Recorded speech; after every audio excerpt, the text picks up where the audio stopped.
How do you get the ultimate grilled chicken wrap? Well, that is a big question, my friends, and we'll find the answer to it all in this little video.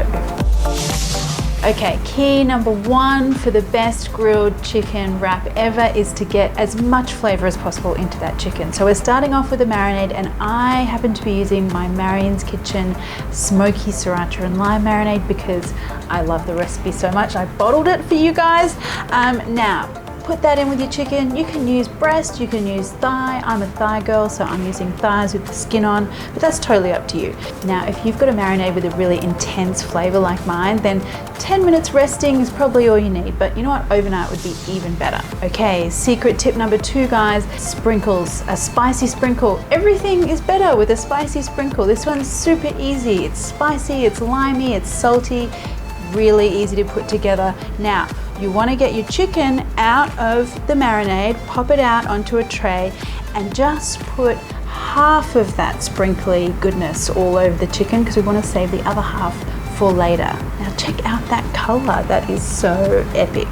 Now we get to the magical sizzling part. Now get that pan really hot, or the grill plate or barbecue, whatever you're using.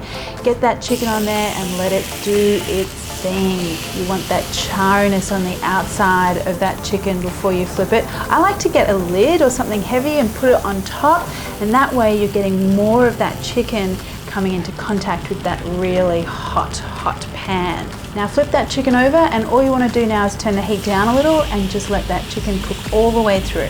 Now, just like any other kind of meat, chicken benefits from resting. So I'm going to let it just rest away here, and I'm going to put on a few more of my magical sprinkles all over the top, just because I like to be a little bit extra. Now serving this up is really simple. There is so much flavor in that chicken that you really don't need to do much else. Just get yourself a tortilla or a flatbread. You just want some salad stuff, some greenery, tomato, onion. Get that chicken on there, and then just because, you know, I like the extra spice, as always, I like to put a little bit of extra chili sauce on top, and I'm using my coconut sriracha for this one. Now, if that's not one epic grilled sandwich, I'll eat my hand. Well, no, actually, I'll probably just eat the sandwich.